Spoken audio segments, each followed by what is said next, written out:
Okay, coach. So we are waiting for the second match. So I think you have watched the wicket for the second match. Do you think that according to the wicket, we have to change the 11? Look, there are a few questions to obviously answer.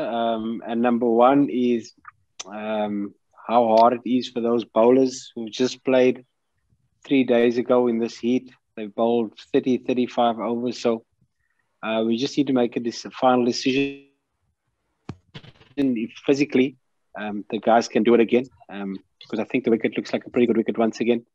The humidity is tough, the heat's tough. So we will make a decision once we've had a look at guys finally today before we're deciding on the makeup of the side for this next test match. Thank you. Sure.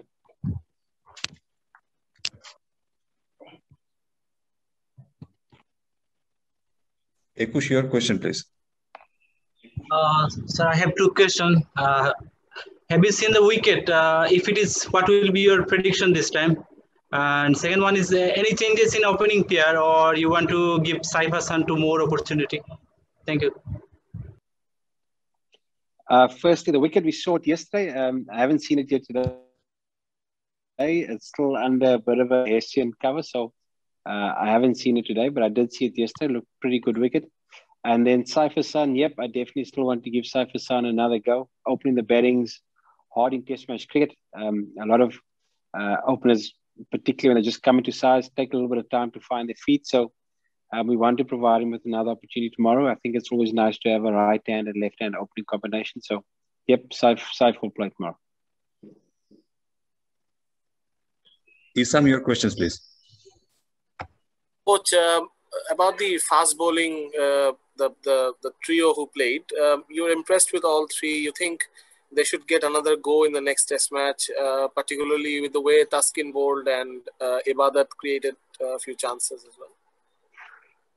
Yeah, look, Isam, obviously, I think they probably are three leading fast bowlers at the moment. I've been very impressed with what I've seen, particularly with the young player like Shoriful. He showed some really good stuff just in the nets. I would like to keep the same three going, but like I said earlier, I need to see how they are in terms of the workload that they've just had over the last test match. It was 3 days ago. They bowled a guy like Taskin bowled 37, Everett bowled 30, Rai bowled 20 odd. So I need to make sure that they're fresh and ready to give 100% again over the next couple of days. We've given them 2 days off. We just want to see how they feel in today's light practice that we're going to have, and then we'll make a final decision. But I think first prize would be to try and play all three again. I want to try and be as consistent as possible in selection and give guys as fair crack as possible to perform at test match level. As you can see, a lot of them have only played 6. I think Taskin's played 7. I think Rai's maybe played 18 tests. So they're very inexperienced, and the more opportunities we can give them, the better for them. Coach, just one more question. Last year, before the Zimbabwe test, I don't know whether you remember, but you said that you wanted to build a fast bowling unit for overseas test matches. I think you have Zimbabwe coming up in June, where you'll have some conditions where fast bowlers are. My question is that the path that you're taking still? Absolutely. We need to make sure we've got 5 or 6 fast bowlers that are ready to play test match cricket at any time. And like I said earlier, I think the 3 that played the last test are probably leading the pack at the moment. But in the wings, we've still got Mustafiz, who's an experienced bowler. We've got Shoriful, who's shown good work. Khalid's back in the mix. So we're starting to get some depth in our fast bowling department and some competition for places, which I think is very important for us.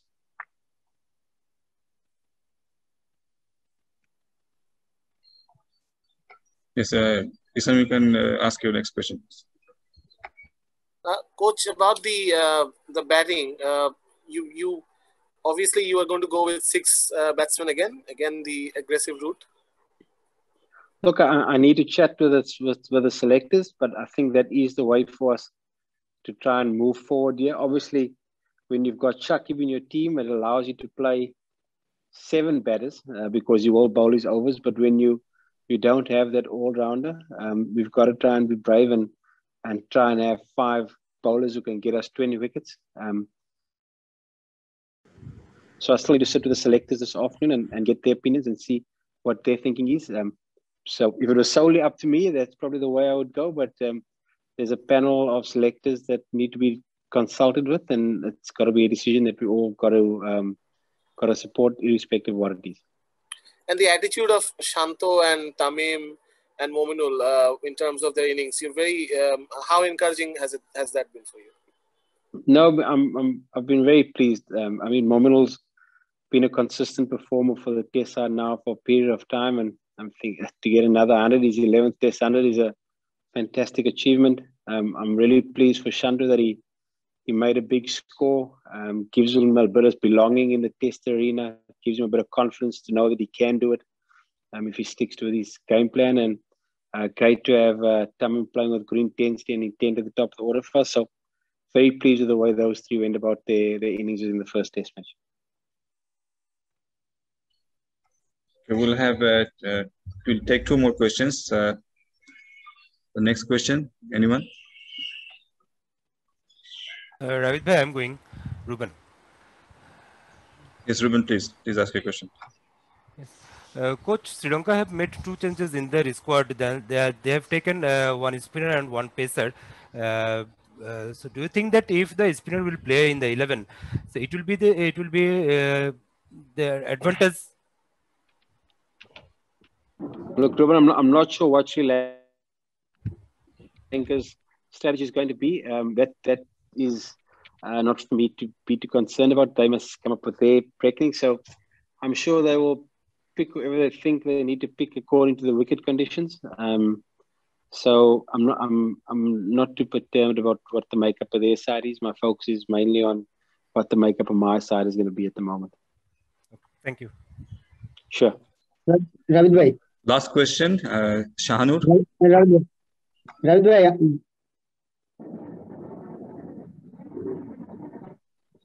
Yeah. Hello. Hi. How's it going? Hi, guys.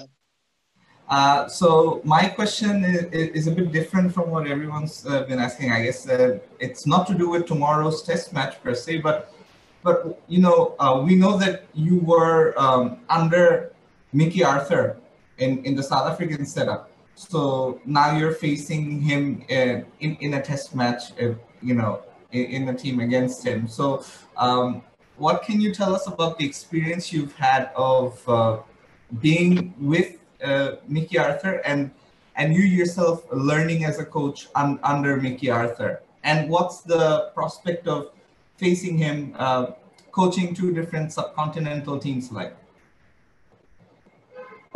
So firstly, I've never worked with Mickey Arthur. Mickey Arthur was the national coach before I got involved, so I didn't work in Mickey Arthur's management team. But look, I know Mickey Arthur reasonably well. We've spent a bit of time together in South Africa. We've spent time together when he's been with opposing teams. He's a good man. But no, his coaching style, I'm not too clued up on it because I've never worked with him before, so very difficult for me to comment. And my second question is that when it comes to this team setup, we're starting to see a blueprint. You're playing with a lot more fast bowlers. You want to go with the left-right combination at the top of the order. Before this Test series started, there was talk that you might be under pressure as far as your national team head coach job is concerned. So do you think after the first Test match, that pressure has been relieved a bit?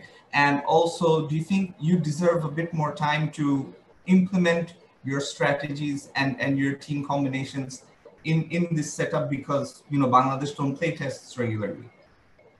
Yeah, look, it's disappointing when a drawn Test match is seen as a massive success. I'm not here to try and draw Test matches for sure.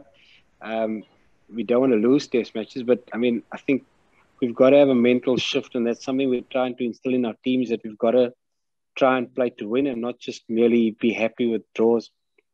Look, I've had 6 or 7 Test matches.